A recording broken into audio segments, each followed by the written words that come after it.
வேலைகள்லாம் எவ்வளவு வேகமா நடந்துட்டு இருக்குன்னு நினைக்கிறீங்க? எப்படி இருக்கு? வேலைகள் துரிதமாக நடக்குது. எங்களுக்கு இந்த திடல் கிடைக்கிறதுல கொஞ்சம் சிக்கலாயிடுச்சு. நேற்று முந்தா நாள் காலையில் தான் எங்களுக்கு நான் காலையில் ஒரு 12 மணிக்கு தான் இந்த திடலை கிடைச்சது. போன அரசு மாதிரி இந்த அரசும் வஞ்சிக்குதா? இல்லை இல்லை, அரசுக்கும் இதில் சம்மந்தம் இல்லை. அரசு அந்த அனுமதி எப்பயே கொடுத்துட்டாங்க எங்களுக்கு. வேற ஒரு அமைப்பு இங்கே மேடை போட்டிருந்து இங்கே ஒரு கொட்டகை மாதிரி இரும்பு கொட்டகை போட்டிருந்தாங்க. அவங்க அதை பிரித்து இந்த திடலை கொடுக்கறது கொஞ்சம் தாமதமாயிடுச்சு. அதனால நேற்று முந்தா நாள் காலையில் 12 மணிக்கு மேலே தான் இந்த வேலையை தொடங்கணும். ஆனால் அது சுறுசுறுப்பாக நடந்துகிட்டு இருக்கு. நாளைக்கு நிகழ்ச்சிக்கு எந்த இடையூறும் இருக்காது. அதுக்குள்ளே எல்லாம் முடிஞ்சிடும். நாளைக்கு மதியத்துக்குள்ளே இந்த வேலைகள் எல்லாம் முடியும். 8% வாக்குல இருந்து 4% வாக்குக்கு நாம் தமிழர் கட்சி குறைஞ்சிருக்கு.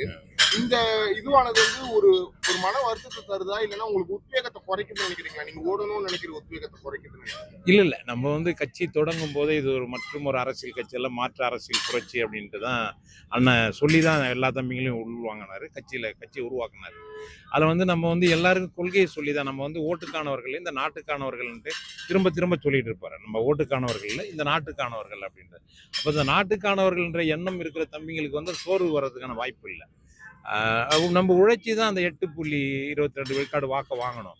இப்போ மக்கள் ஏதோ ஒரு மாற்றத்தை விரும்பணும், ஒரு மாற்றம் வேணும். திராவிட கட்சிகள்ல இருந்து ஒரு மாற்றம் வேணும். திராவிட கட்சிகள் 60 ஆண்டுகளா என்னென்ன இடையூறுகள் இந்த மண்ணுக்கு மக்களுக்கு செஞ்சிருக்காங்கன்றதை நம்ம எடுத்து சொன்னோம். மக்களும் மாற்றம் வேண்டும்னாங்க. அந்த மாற்றம் எதுன்னு அவங்க முடிவு பண்ணல. மாற்றத்தை அவங்க புரிஞ்சிக்கல. நாம் தமிழர் தான் மாற்றம் என்பதை புரிஞ்சுக்கிட்டு இருந்தா இந்த சரிவு வந்திருக்காது. ஆனால் இந்த தேர்தலுக்கு பிறகு நிறைய மக்களிடம் அந்த அவங்களுக்கு வாக்கு செலுத்தின இப்போ ஆளுகின்ற அந்த கட்சிக்கு வாக்கு செலுத்தினவங்களே நிறைய பேர் இப்போ மனம் வருந்தி சொல்கிறாங்க, நாங்கள் தவறு பண்ணிட்டோம், சீமானை தான் தேர்ந்தெடுத்து இருக்கணும் அப்படின்ட்டு. அதனால் தம்பிகளுக்கு அந்த சோர்வு எதுவும் இல்லை. சிறப்பாக போய்கிட்டு இருக்கு. மறுபடியும் புத்தெழுச்சியாக போயிட்டு இருக்கு.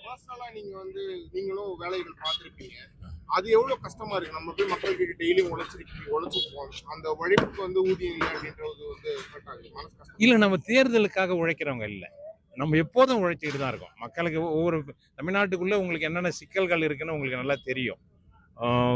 பொதுவாக இந்த 8 வழிச்சாலைக்கு, இல்லை மீத்தேன் ஹைட்ரோ கார்பனுக்கு எதிராக, இல்லை ஸ்டெர்லைட்டுக்கு எதிராக, இல்லை காட்டுப்பள்ளி துறைமுகத்துக்கு எதிராக, பரந்தூருக்கு எதிராக நாங்கள் தொடர்ச்சியாக போராடிக்கிட்டு தான் இருக்கிறோம். களத்திலே தான் நிற்கிறோம். அதனால் தேர்தல் களத்தில் உழைப்பது மட்டும்தான் எங்களுக்கு உழைப்புன்னு இல்லை. அந்த உழைப்பு எங்களுக்கு சலிப்பையும் தரலை. சீமானவர்கள் என்ன மனநிலை இருக்காங்க? அவங்க தேர்தல் முடிவுகளை பார்த்துட்டு என்ன சொன்னாங்க? இல்லை, நமக்கு இந்த 5 ஆண்டுகளுக்கு நமக்கு தான் அரசியல். இப்போ உங்களுக்கு நல்லா தெரியும், யார் கையிலையும் அரசியல் இல்லை.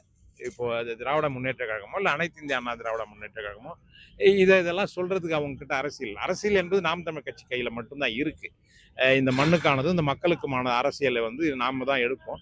அதனால நம்ம இன்னும் வேகமா போகும். புதிய கட்டமைப்பு போட்டு நம்ம மே 18 தான் இப்போ கட்சி தொடங்குறோம்னு நினைச்சுக்கிட்டு களமாடுவோம் அப்படின்னு. மே 18 தான் கட்சி தொடங்குறோம் அப்படின்னும் போதே புத்தெழுச்சி தான் வரும். அதனால ஒன்றும் சிக்கல் இல்லை. எப்போதும் போலதான் ஒன்றும்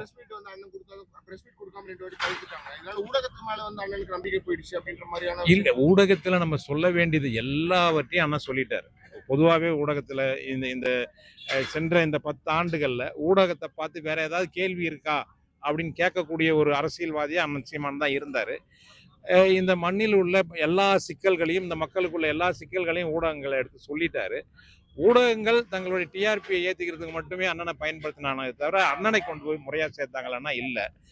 அந்த கோபத்தில் இப்போ இப்படி பண்ணுறாருலாம் அப்படிலாம் இல்லை. போதும், நம்ம பேசுறது போதுன்ற ஒரு மனநிலை தான். கொஞ்ச நாளைக்கு மற்ற ஊடகங்கள் மற்ற தலைவர்கள்ட்ட அவங்க பேட்டி எடுக்கட்டும். இப்போ இருக்கிற இல்லை, தவிர்க்கிறது நல்லது தான். ஊடகத்தை தவிர்க்கிறது. ஊடகம் இப்போ மோடியோ இல்லை இந்த இப்போ இருக்க சிஎம்ஐயோ அவர் பேட்டி கொடுக்க மாட்டாரா அப்படின்ற அந்த ஏக்கம் இருக்குல்ல, அந்த ஏக்கம் அண்ணனும் சீமானும் பேட்டி கொடுக்க மாட்டாரான்ற நிலை வரணும்ல. அந்த விஷயத்தை சொல்றாரு. விஜய் அவர்கள் பேட்டி கொடுத்தாதான் பேட்டி கொடுப்பாங்கன்னு நாம் தமிழர் கட்சி வட்டாரங்கள்ல இருந்து செய்தி வந்திருக்கு அப்படின்னு புதிய தலைவர்கள் செய்தி வெளியிட்டாங்க.